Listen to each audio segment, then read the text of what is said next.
Halo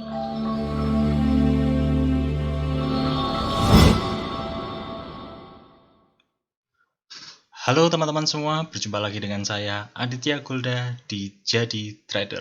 Ya, hari ini kita akan membahas tentang apakah teman-teman itu memang sudah saatnya untuk pindah broker, gitu ya. Karena kan banyak orang ya yang biasanya sudah pakai broker tertentu selama mungkin beberapa bulan, kemudian ada marketing broker lainnya gitu kan, dari broker lain menawarkan broker perusahaannya kepada teman-teman semua. Nah, pertanyaannya adalah apakah teman-teman perlu mempertimbangkan untuk pindah broker gitu ya? Atau sebenarnya ini juga eh, salah satu jawaban juga atau salah satu alasan juga apakah teman-teman eh, perlu mempertahankan broker teman-teman gitu. Bisa jadi mungkin belum ada marketing yang datang gitu kan yang mau menawarkan, tapi ya nanti terjadi ada sesuatu yang terjadi di broker teman-teman sehingga teman-teman harus segera pindah, itu juga bisa jadi ya. Nah, sebelum kita masuk ke pembahasannya, teman-teman jangan lupa subscribe, kemudian like video ini. Kalau teman-teman merasa video ini bermanfaat, teman-teman jangan lupa share ke teman-teman yang lainnya supaya banyak orang yang dapat manfaat atas video ini ya. Oke? Nah, sebelum kita membahas lebih lanjut, apakah teman-teman itu siap untuk memilih broker baru atau tidak? Teman-teman harus menonton video sebelumnya ya. Jadi sebelumnya saya sudah bikin video tentang tips memilih broker yang terbaik untuk pemula ya.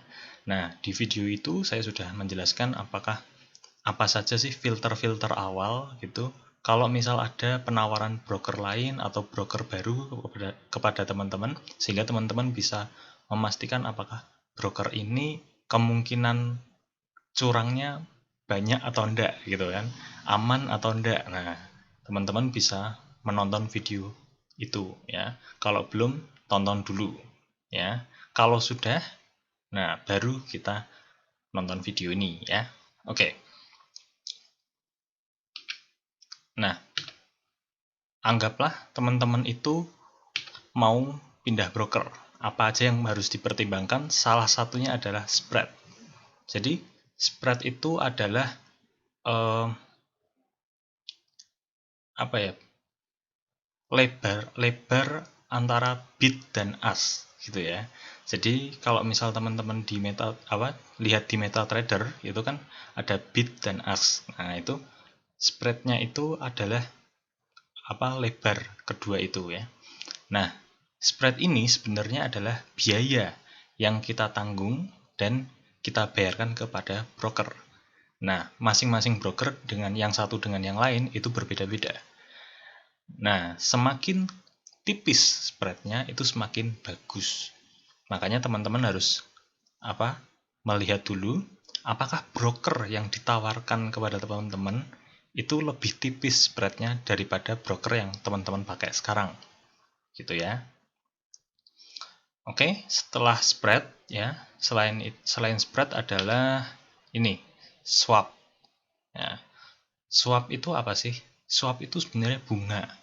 Jadi ketika kita transaksi di MetaTrader gitu kan atau trading forex, itu sebenarnya kita transaksinya menggunakan leverage ya. Artinya kita berhutang kepada broker. Nah, pada saat kita berhutang pada broker, itu broker biasanya memberikan bunga gitu. Nah, permasalahannya adalah untuk orang-orang dengan agama tertentu, misal Muslim, itu biasanya kalau bunga itu kan termasuknya riba ya.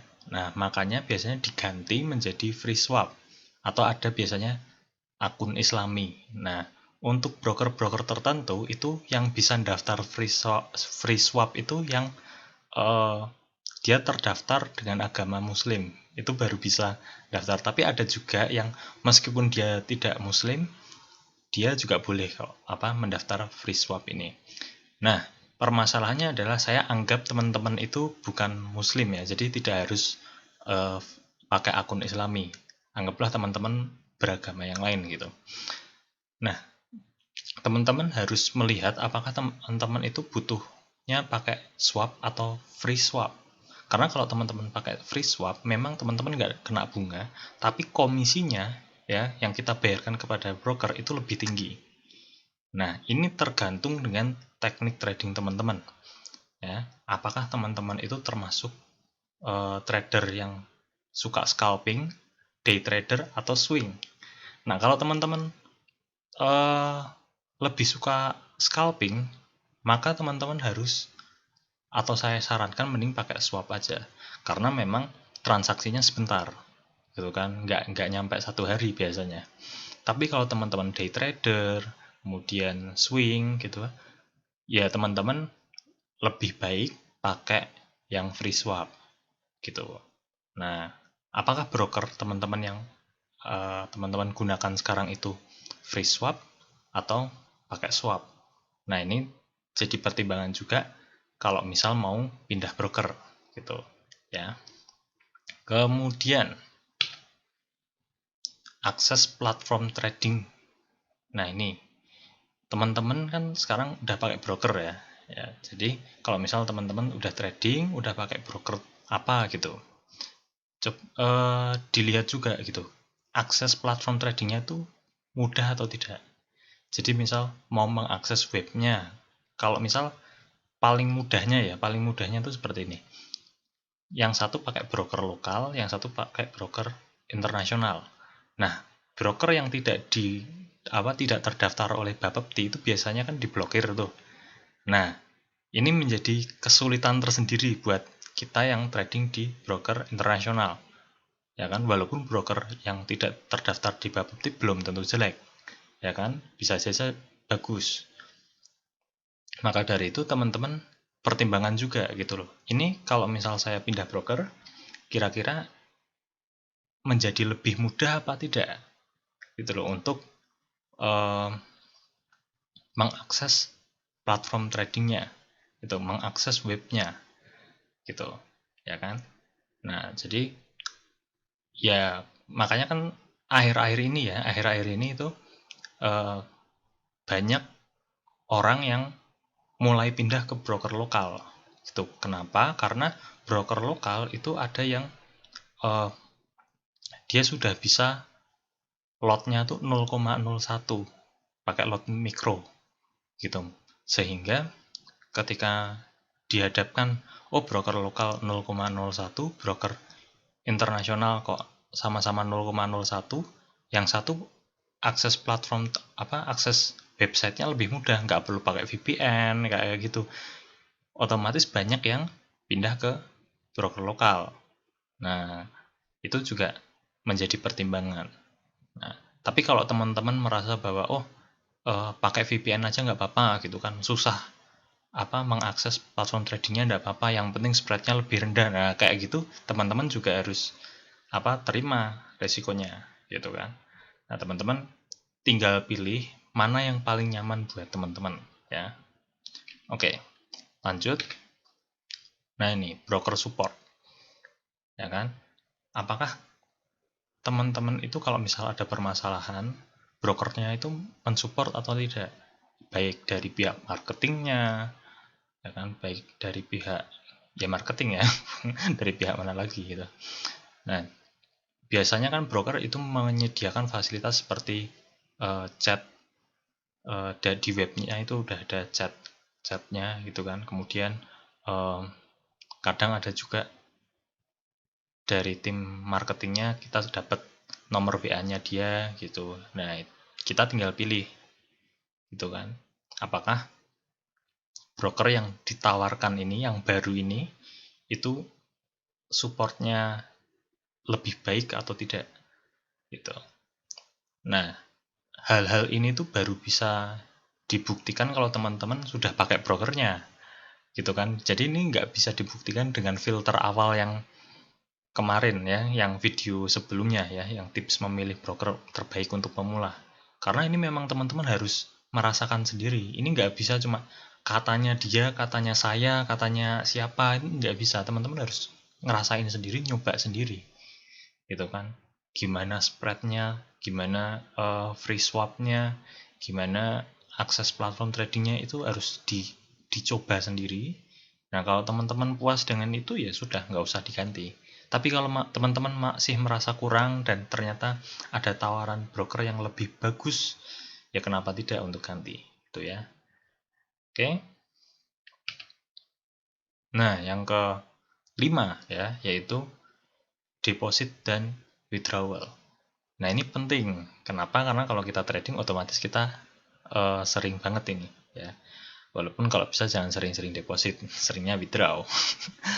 Nah, teman-teman harus buktikan juga sendiri. Ini nggak bisa diganggu gugat ya, teman-teman.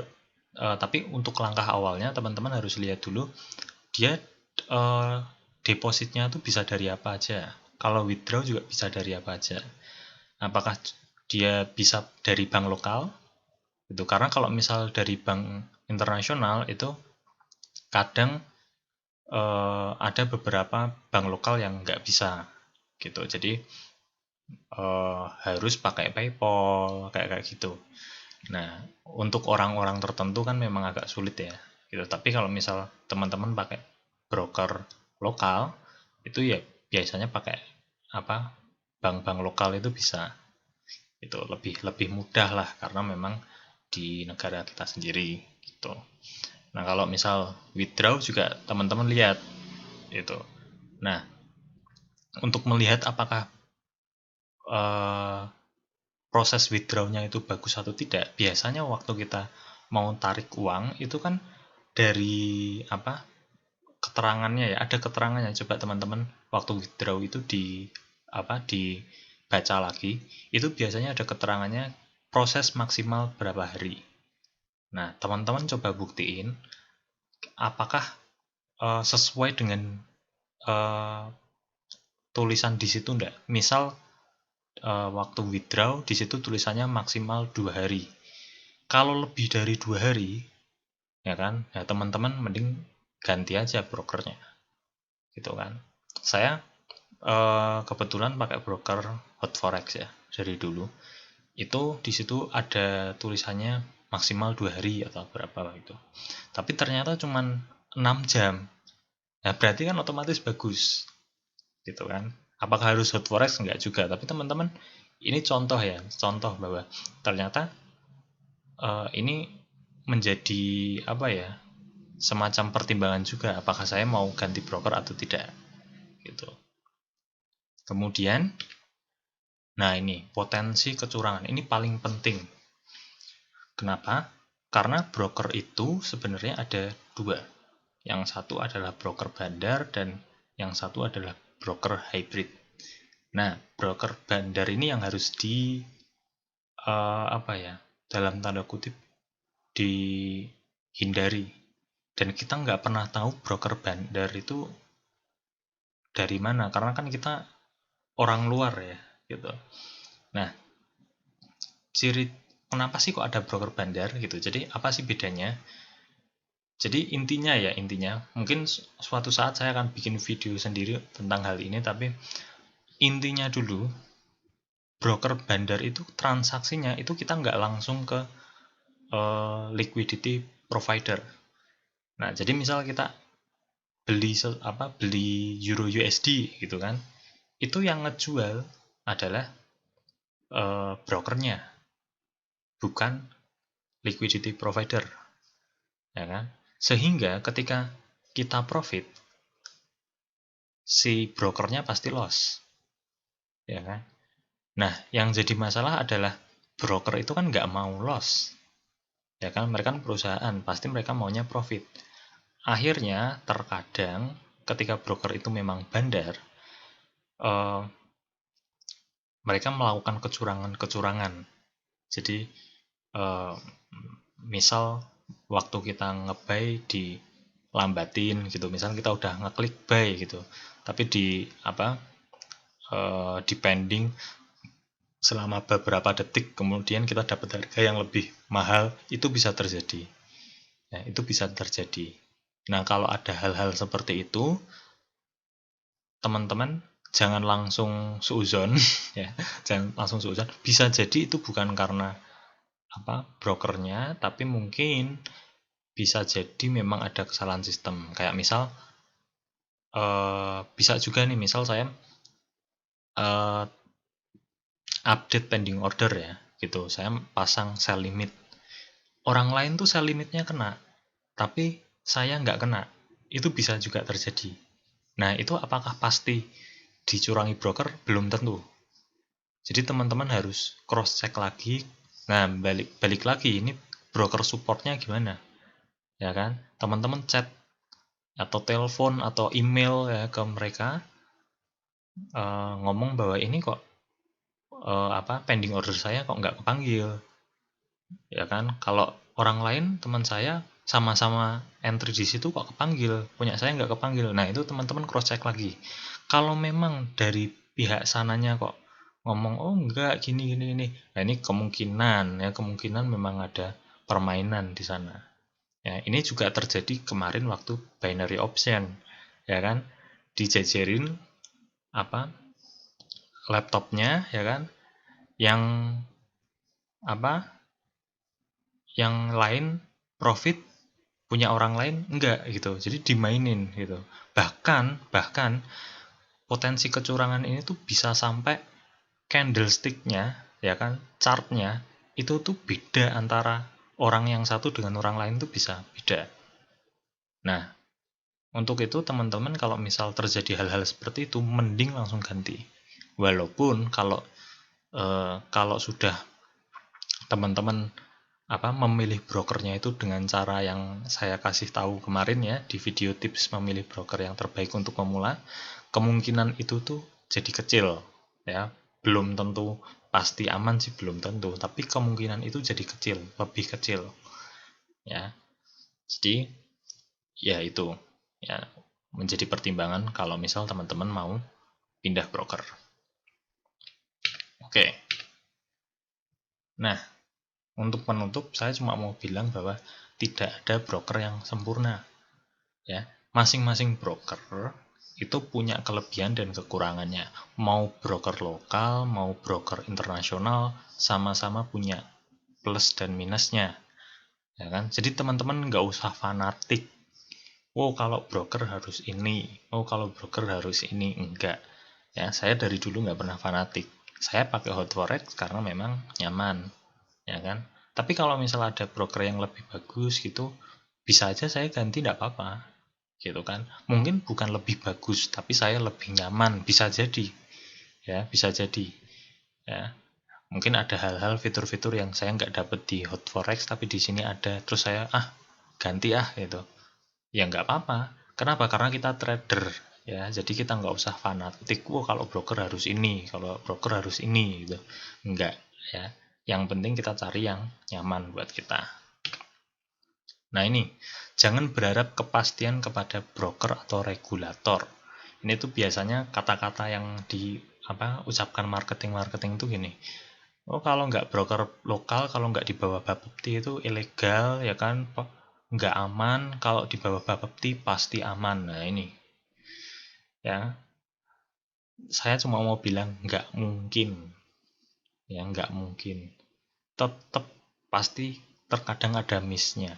Saya juga sudah lihat sendiri, ya kan, ada beberapa broker lokal yang di bawah Bapepti dan tidak aman, yang jelek, ya kan. Ya saya ngerti gitu. Ya, tapi apakah semuanya jelek? Belum tentu juga. Ada kok yang bagus. Tapi saya lihat juga yang di bawah Bapepti dan jelek, ya kan. Apakah broker luar juga pasti bagus juga? Enggak juga gitu, ya kan. Banyak juga kok yang jelek, ya kan. Jadi teman-teman harus hati-hati, ya kan. Jangan pernah berharap oh pasti ini, enggak, ya. Tetap teman-teman memilih broker itu dengan bijak, ya kan. Dan nggak usah berpikir bahwa ini pasti aman, ya pasti aman. Cari yang menurut teman-teman paling aman tuh mana, gitu. Paling dipakai orang banyak itu mana, ya kan. Nah, kalau udah lihat seperti itu, baru dipakai. Ya, tapi apakah pasti aman? Enggak. Ya, kita ngomong ini di hal apapun ya. Teman-teman taruh uang teman-teman di bank, ya kan ada juga bank-bank yang akhirnya boncos juga ya ada. Gitu kan. Teman-teman taruh di mana kayak gitu. Ya ada juga. Kemarin taruh di kripto, katanya kalau kripto tuh aman, terus naik terus ya. Ya akhirnya ada Luna kemarin, ya kan, jatuh. Jadi tidak ada kepastian. Ya, tidak ada kepastian, teman-teman harus meriset sendiri, ya, mencari tahu sendiri. Nah, baru teman-teman yakin, oh ini yang paling cocok sama teman-teman. Gitu ya. Atau teman-teman juga bisa melakukan yang namanya diversifikasi. Ya, diversifikasi ini bisa jadi uang teman-teman ditaruh di dua broker yang berbeda. Jadi kalau misal teman-teman sudah nyaman pakai broker yang teman-teman pakai sekarang, misal saya pakai Hotforex nih, gitu. Terus habis itu saya ditawarin orang pakai broker lain, gitu. Belum tentu saya harus ganti broker, belum tentu. Bisa jadi saya pakai broker yang lain, tapi saya juga tetap pakai broker yang ini, gitu kan, yang Hotforex. Jadi teman-teman tinggal, oh yang kalau di Hotforex berapa, gitu kan. Yang ini misal Hotforex $1.000, kalau misal di broker yang satunya $1.000 ya. Kalau salah satu boncos kan otomatis masih ada $1.000 di tempat yang lain, itu bisa. Atau teman-teman juga bisa misal dalam 1 tahun kan teman-teman trading itu maksimal drawdown 30-50%. Nah, setengahnya gitu kan, yang tidak dipakai uangnya di situ mungkin dimasukkan ke aset lain, misal reksadana, atau misal emas, atau misal kalau saya sih lebih ke reksadana ya. Kalau emas itu agak bukan nggak bagus, cuman teman-teman harus menguasai dulu gitu, karena emas itu kan dia lebih ke safe haven ya. Gitu. Takutnya teman-teman naruh uang semuanya di situ, terus harga emas turun. Nah itu, kalau teman-teman belum menguasai tentang emas, jangan dulu gitu. Mungkin kasih aja ke reksadana atau deposito gitu kan. Nah, nanti begitu. Karena kan kita dalam 1 tahun juga nggak pakai uang kita semuanya. Gitu. Kita ada maksimal drawdown gitu. Kalau saya sih 30%. Gitu ya. Kalau teman-teman ya terserah berapa gitu. Kadang-kadang ada juga yang maksimal 60% gitu juga ada. Nah, tinggal teman-teman profil resikonya berapa gitu. Oke. Sekian dulu ya kan. Jadi ini adalah beberapa pertimbangan kalau teman-teman mau ganti broker ya kan. Tapi tetap saja semua keputusan ada di teman-teman sendiri ya kan. Tentu teman-teman harus mengambil keputusan dengan analisa yang matang, riset yang matang ya kan. Jangan cuma katanya gitu. Oke, sekian dulu video ini ya kan. Teman-teman kalau belum subscribe, segera subscribe. Bagikan video ini ke teman-teman yang lain supaya banyak orang yang dapat manfaat. Dan see you for the next video. Goodbye.